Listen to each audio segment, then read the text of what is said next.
You know the drill. Your executive says, let's do an offsite. And suddenly you have 12 tabs open, 3 spreadsheets going, and a bad case of decision fatigue. This is where Troop shines, helping you plan without the chaos. Whether it's an offsite, a team retreat, or a last-minute meeting, Troop lets you compare locations, budgets, and travel options to make confident decisions. Troop keeps you organized every step of the way. So no more chasing info or juggling last-minute changes across 5 different platforms. If you are ready to take control of your meetings, head to leaderassistant.com/troop. That's leaderassistant.com/troop. Hey friends, it's Jeremy Burrows, host of the Leader Assistant Podcast. Thanks for tuning in. Today I'm actually excited to put the spotlight on my friend Jess Lindgren's podcast called Ask an Assistant. Jess takes questions from you all and then answers them on the Ask an Assistant show. So be sure to go to askanassistant.com to check out more episodes and submit your questions for Jess. I hope you enjoy this spotlight episode of the Ask an Assistant show, and we'll talk to you soon.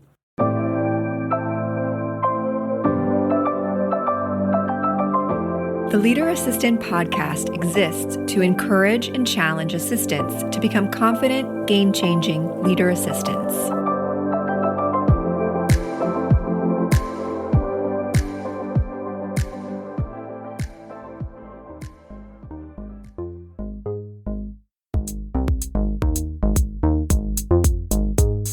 Hello, and welcome to another episode of Ask an Assistant, the podcast for executive assistants and the people that love us. I'm your host, Jess Lindgren. Let's get to work.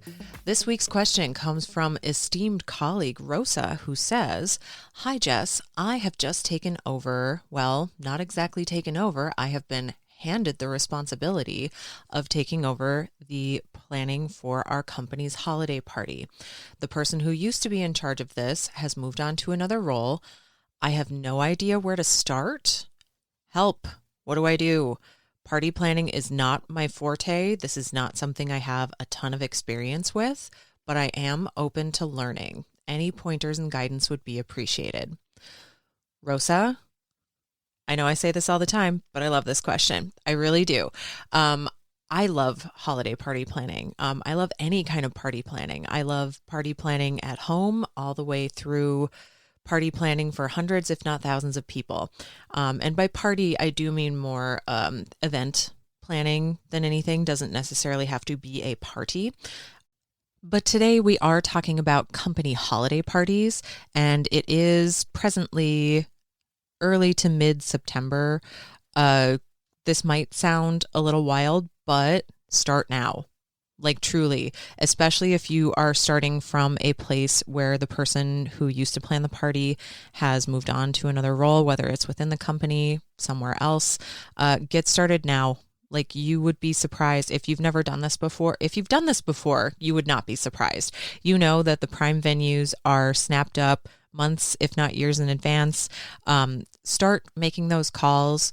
You could even, if you don't love party planning and you don't want to do it, or you don't have the bandwidth to do it, make a case for hiring an events professional to help you do it. That can certainly be part of your holiday planning budget and journey. But truly, start now. It's early to mid-September. Start making those calls, start making those site visits, start sampling those menus, go places, let them treat you a little bit. But start early, because those events professionals at the venues are busy. They are already booking parties for everybody else. So don't wait, truly, is the first piece of advice. And maybe even before you start making those calls and taking those site visits, see what you can salvage from any kind of vendor lists, contacts, anything from last year.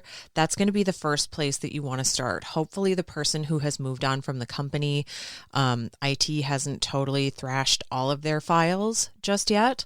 Maybe it's something where you can dig through some sent emails.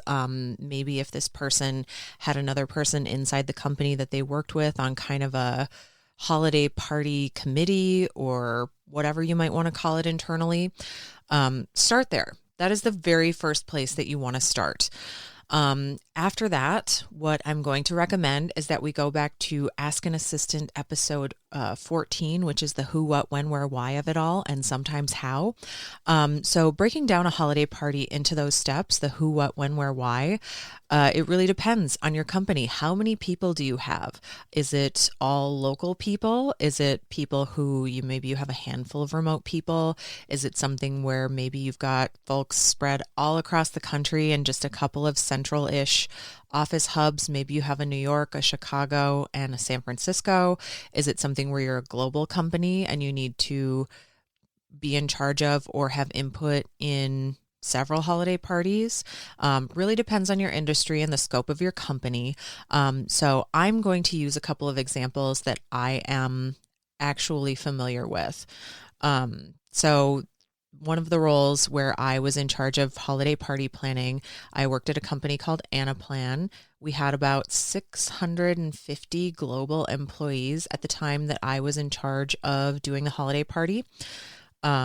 We had, I honestly don't remember what the breakdown was in terms of global, what the three regions were. It was Americas, EMEA, and APAC. I don't remember what the breakdown was, but I feel like we had, let's just say for sake of conversation, about half.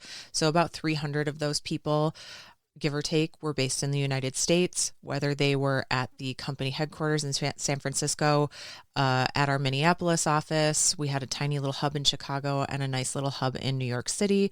But folks had the option to come to Minneapolis and San Francisco, were the two kind of bigger, more established office presences. So anybody in the United States had the option to be flown in to either of the parties or just not have a party. So you kind of have to decide who it is that's involved in your party, whether, again, that's all local folks, if it's remote folks, if it's global folks, figure out, talk with your stakeholders, if you will. Definitely involve accounting in this. Any kind of person who is like office leadership, especially if you're dealing with multiple locations. You might have kind of mid-tier leadership at your location, and some of the higher ups might be located at another office. So just figure out who the who is in all of this. Honestly, as the person planning the holiday party, I was of two minds when it came to the remote employees. I thought it was really cool that the company made space to make sure that remote employees were given the option, but it also, depending on where somebody was coming from, it might be a multi-stop, it might be a several $100 flight, it might be a $200 to $300 hotel night, plus per diem, all that stuff. So depending on where somebody's coming from and just how bad travel is at the time that your holiday party is booked, you might be looking at like $1,000, if not more, per remote employee to bring them to a holiday party. And I definitely had leadership kind of, what am I looking for here? Barking in my ear, just really nipping at my heels to keep the rest of the party in budget. So it felt really strange to have like a $1,000 or more travel budget per remote employee plus party budget. And then anybody who's local, I asked for any kind of wiggle room, that kind of thing. Like, can we go a little bit above in this area? Could we reallocate some funds? And they were like, no. So it felt really weird to have all this money to bring remote employees in, but then have senior leadership say, no, we couldn't go over on the party itself. So definitely keep that in mind if you're going to be flying people in for the party, where that makes your budget come out in the wash at the end. And again, I know I say this all the time, but like, talk to your financial people, talk to your legal people, make sure that everything is being covered. Maybe if you do have remote employees, maybe it's something where folks just get a $150 or $200 Or since folks locally would be allowed to have a +1, if the budget, let's just say, is $150 per person, maybe instead of flying folks in for the party, you give them the option of kind of a party for two, whether that's a couple $100, $100 to $300 to go to a favorite local restaurant, or maybe there's something more like a generic, like a DoorDash or something that involves a little bit less coordinating from your end. But something to keep in mind when you are working with remote and local employees, that the travel budget is not cheap, especially in December. And especially if you were going to send somebody, we had essentially a WeWork office in Chicago and New York, so not really a physical office where a party was being planned. If you're taking somebody from New York to San Francisco in prime holiday travel, that gets expensive. So it might even be something we'll get to this at the end, all the reasons why it's great to bring people together, whether they're remote or local.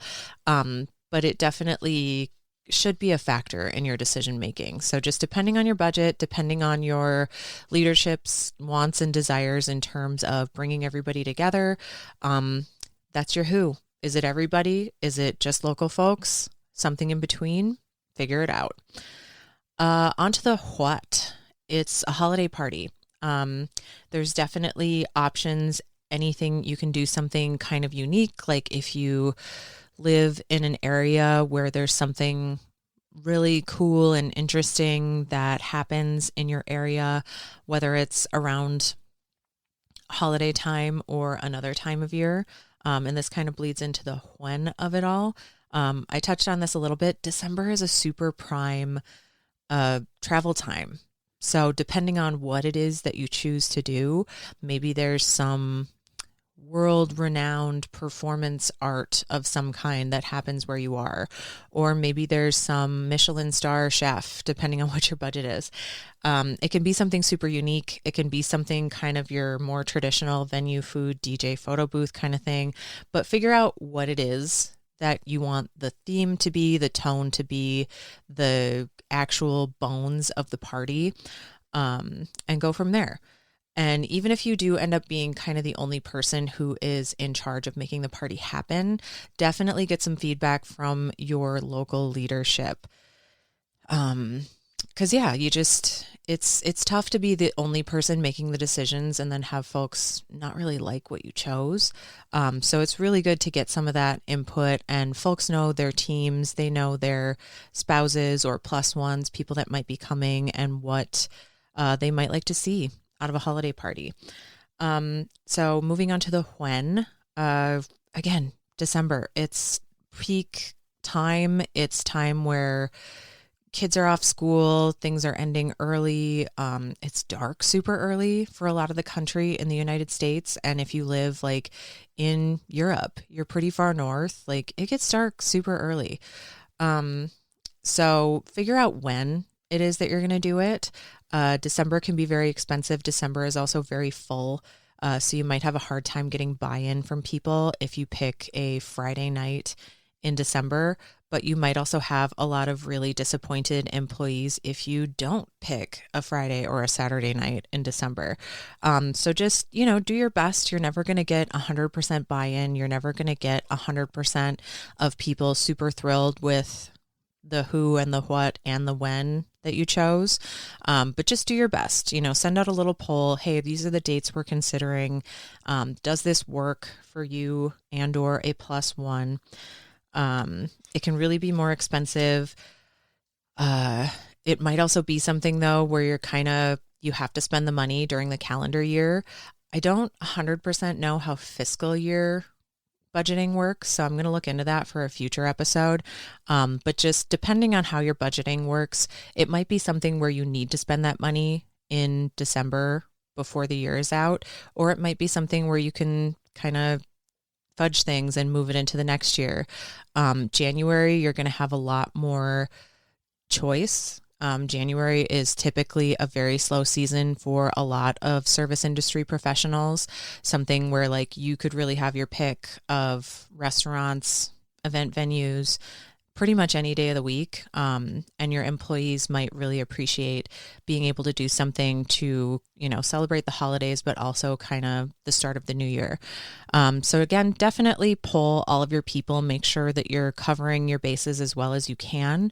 But December, January, figure out what's best for you, best for your company, best for your budget. As to the where, do you need it to be something close to the office? Do you need it to be downtown in the CBD, the Central Business District, or does it need to be in a suburb? This is another thing where you're going to get different availability, different price points, depending on what part of town you go to. If you're somewhere like a downtown, parking. Folks are going to have to potentially pay to park unless you're able to secure a venue that has parking attached, unless you're able to hire a valet for all of your guests. Something I would really love to recommend that you do is budget in safe travel back home for anybody who might be drinking. Lyft gift cards or Uber if you must. Not that expensive and way better for everybody than getting charged with a ticket for driving under the influence. So it's a really nice touch too. It just shows your company, shows your employees that you are caring about them, their well-being. And yeah, it's just, there's no downsides to it. Just make sure that everybody can get to and from the party safely. Why? The why of throwing a company holiday party. It's great to celebrate, especially at the end of the year, or if you are going to do a January, great to start the new year after you've just done, 4 to 6 weeks of holiday celebrations. Things kind of start to pick up right before Thanksgiving, and family stuff really doesn't die down for a lot of people until after the start of the new year. So again, whether you're doing December or January, it's a great way to celebrate. It's a great break for your team.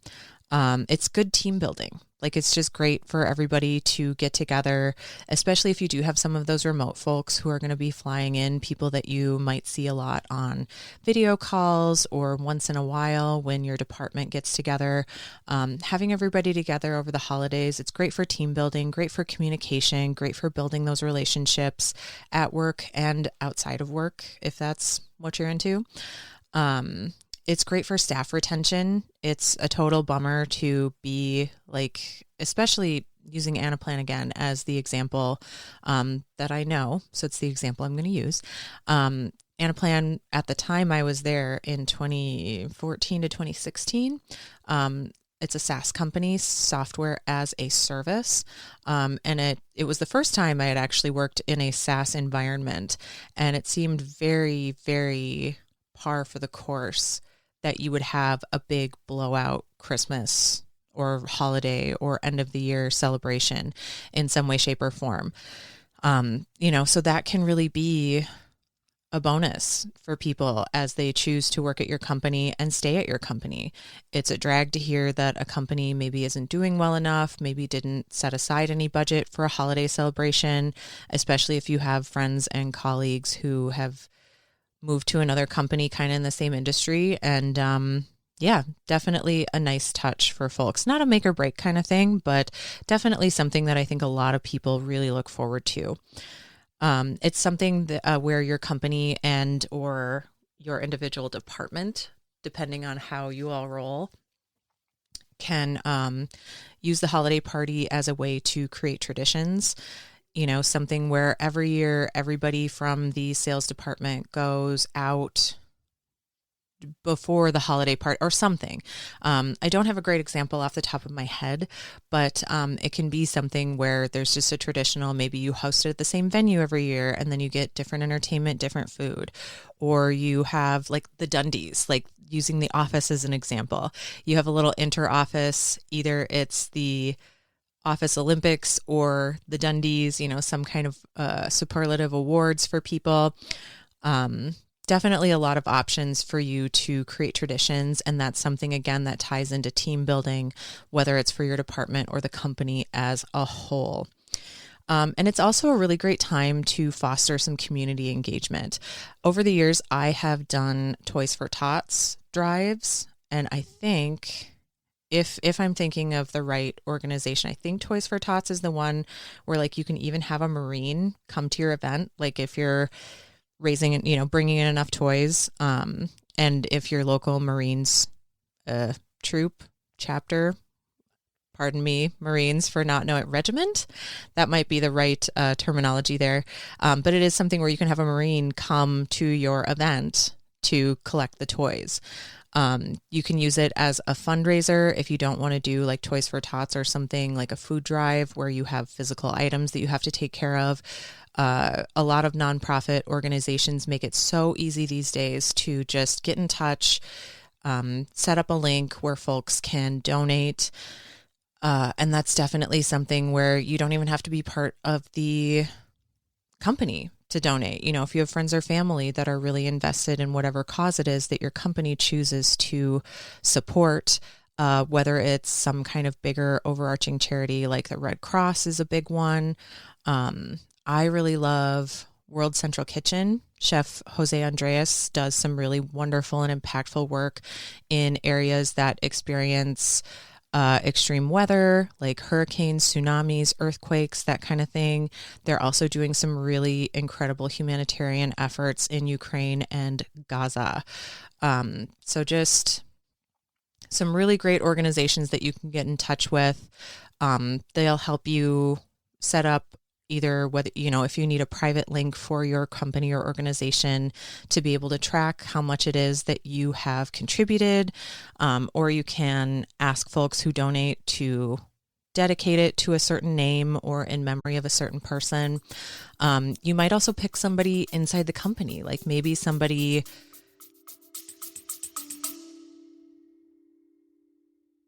The Leader Assistant Academy is an AI-powered, on-demand professional development resource. It's for growth-minded executive assistants and administrative professionals just like you.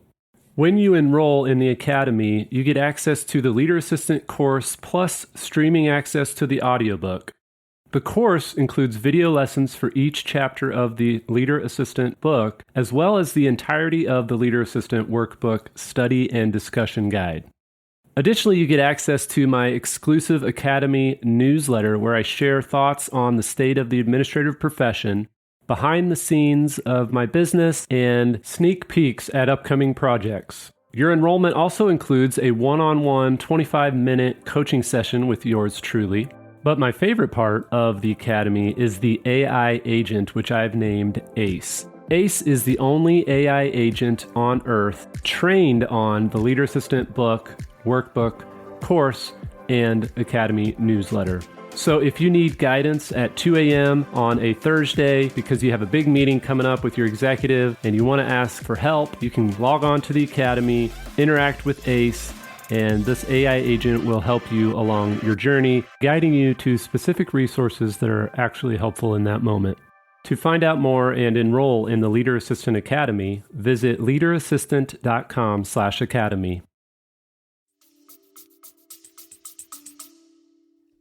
Had some kind of medical or personal family issue, and instead of having your fundraising drive go toward a larger organization, maybe it's something where you pick whether it's an employee or a local community member to support them directly. A lot of those big organizations, they still do really excellent work. They have often really great infrastructure behind them. The money does go to good use. But when you do find local people that you can support, that money the effect is amplified. And especially if you're going to pick one or maybe a small group of individuals to benefit from your fundraising, it's really great community engagement. Stimulate your local economy, and that's a great way to do it. A couple examples specifically over the years, things that I've done. My company, Gal Friday 612, everyone gets a +1 to the company holiday party, and everyone, when you're a company of one, is me. So my husband really loves it. He loves the annual Christmas party, holiday party. We pick a restaurant, whether it's somewhere that we really love going, that we've been already, or somewhere that we want to check out. We take a lift to dinner. We do appetizers, drinks, dinner, dessert, the whole 9 yards. For two of us, it's usually $200 to $300 total. So it's a splurge, it's a gift, but it is a lot of fun. So, even a company of one, you can still mark a holiday party and really go all out and just have some fun with it. If you're a small startup, so I worked at a company where I actually got the idea to run my own holiday party. I worked at a company of about 10 people, and we did same thing, just a dinner at a nice restaurant. Everybody got a +1, and it was the same deal: drinks, appetizers, dinner, dessert. It is really nice when you throw these holiday parties if you can take people's dietary restrictions into account. This is something that I'll talk about in a future episode in more depth about how to be mindful of dietary restrictions and how to execute that, whether it's for a group of 2, 20, or 300, 600 people. It's easier than you think. But it's kind of a drag when you are going to a holiday party and, let's say they pick a pizza restaurant and you're dairy free like I am. You don't want to feel like a thorn in anybody's side, but you also don't want to go to the party and leave hungry. So the other example, just touching on it again, working at Anaplan, I did a couple of different, very, very different holiday parties. I did get to plan 2 parties while I was there. And the first year that I got to plan the holiday party, everybody was just begging left and right. Jess, we really want to do something unique. We want to do something different. What I ended up doing is I secured us a block of tickets at a local theater production in Minneapolis. If you're familiar, Théâtre de la Jeune Lune, it's Theater of the Young Moon. One of my absolute favorites still to this day. I mean, I think I saw this production of Hunchback when I was probably a teenager, and I have seen literally thousands of theater productions since as a grown-up. Their production of Hunchback still is in my top 5 productions that I've ever seen in my entire life. And off the top of my head, I cannot remember what the play was. I will have to look that up and put it in the show notes. But I had the theater, they have a little event space, kind of up lofted above the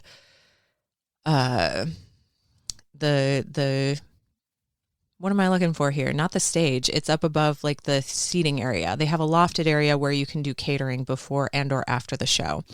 So it was something where we had dinner catered in before the show. We had a big block of tickets. So everybody who worked at the company who wanted to come and their +1 got to sit and stay for the theater production. We did chocolate covered strawberries and champagne afterward. And excuse me, and the cast of the show came out to mingle with us. I thought it was really cool, really unique. I never heard the end of it after that party. So it was something that I definitely cornered a lot of the upper management to say, okay, you all were the ones who were begging me to do something unique.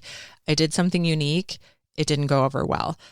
I want to do something a little more traditional, if you will, in terms of a holiday party. So I got some really good feedback from everybody about what didn't work and turned it into something that totally did work. I rented out the Varsity Theater in Minneapolis, Minnesota. It's a wonderful venue, just gorgeous, perfect amount of space for the size crowd we had. I would say we had 200 employees, 150, let's just say 150 employees. And everybody, if they wanted one, had a +1. Rented out the venue. The venue has it's set up to be a theater, but it also has some upper balconies. So it's got some depth to the space. It's got really beautiful architecture inside of it, some really gorgeous finishing touches, the railing around the upstairs balcony is gorgeous. It's got some comfortable furniture upstairs. I hired Jake Rude. He's a local Minneapolis DJ. He does transmission dance nights at First Avenue. He's also on The Current. If you're not familiar, look him up. He's fantastic and wonderful. Oh my God, if you're considering a holiday party in Minneapolis, you will not be disappointed if you hire him. Like, all of your Minneapolis locals will know who he is, and he just knows how to work a crowd. Like, he did such a great job balancing holiday-ish music, but not going overboard. Like, it was just a really great ambiance and really, really added to the overall quality of the party. The varsity also had really excellent food. So it was just something where I think I did past appetizers more than like a sit down dinner, and then an open bar. And it went over great. Everybody loved it. Everybody could kind of mix and mingle. A few senior leadership people got up on stage with a microphone, gave a few remarks at various points. It just went over really well. And we hired a really great photo booth. I'll see if I can dig up a photo from that, because honestly, I looked amazing and the photo booth people did a great job. Also, if you're in Minneapolis, Cadence and Eli, fantastic photographers. I don't know if they still do their photo booth or not, but it was a really gorgeous, really classy setup. They brought really fun props. Like, sometimes when you do a photo booth, the props are kind of cheesy or flimsy. They brought really cool. Like, I remember specifically they brought Hulk hands, like those foam Hulk hands. So really quality props, and the background was just like a shimmery sequin covered peachy fabric. It was really beautiful, and the photographer that came did a really great job getting everybody to have fun. So all of that put together, the party was a wild success. And so back to the tradition thing, what I did for everybody's party gift is Anaplan and Varsity have the same number of letters. And if you look up the Varsity Theater, they have a really cool marquee on the outside of the building. So I took a picture of the marquee and I worked with a glass etching vendor and changed Varsity, so in the same font, but changed it to Anaplan. And so everybody got a glass, like a pint glass, with the Anaplan on the Varsity logo, and then, Anaplan Company Christmas party, probably 2015, because I left in 2016, like summer of 2016. So this would have been the 2015 holiday party. So I don't know if they kept that up after I left, but it definitely, if I had gotten to plan the 2016 holiday party, I definitely would have kept that going. So lots of options to create those little traditions, create memories, create things that your teams all do together. If you're going to do anything in terms of door prizes, like I've been to holiday parties in the past where folks have won airline tickets, they've won Xboxes, they've won PlayStations, they've won $500 in cash, they've won gift cards to fancy restaurants. Talk to your legal and financial professionals, talk to your general counsel, talk to your accountant, talk to your CFO, make sure that rules are being followed. I didn't plan that party. I just attended it. I have no idea how that stuff gets recorded and written off as a business expense. I just don't know. So if you're going to do anything like that, it's very generous. It goes over extremely well with your employees. I hope you are not surprised to know. But if you're going to do something like that, just make sure all of your bases are covered, that you're staying within budget, and that any kind of tax rules that might be in effect for your city, state, country are being followed. So, Rosa, I really hope that helped. That's my big ol' feelings on holiday parties. Just definitely stick to the who, what, when, where, why of it all. Sometimes the how is you. So always keep that in mind. Don't be shy to tag some people in. Definitely get feedback from your upper leadership. The who, just kind of a brief recap here. The who is all of your employees. Hopefully everybody gets a +1. That definitely makes it a little more enticing to want to attend. So that's the who is your employees, hopefully a +1. The what, it's a holiday party. Make it fun. Who, what, when? Is it going to be December? Is it going to be January? You're going to decide what's best for you, your company, your budget, everyone's availability. The where. Find the venue that makes the most sense. Find something with good parking or hire a valet. It is worth every single penny. Make sure that folks can get home safely. If anybody's going to be drinking, invest in those Lyft and or Uber gift cards. And why? Team building, tradition building, great way to celebrate a successful year or kick off a new successful year. So again, that really wraps everything up. Rosa, I hope that was helpful. Anybody out there listening, you know, I would always love to hear from you. askanassistant.com. Keep those questions coming. And yeah, that's everything I've got for today. So until next week, stay hydrated and take care.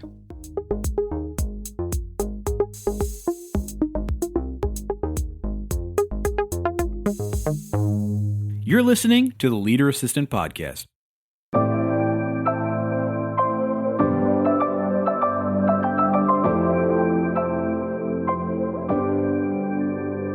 Please review on Apple Podcasts.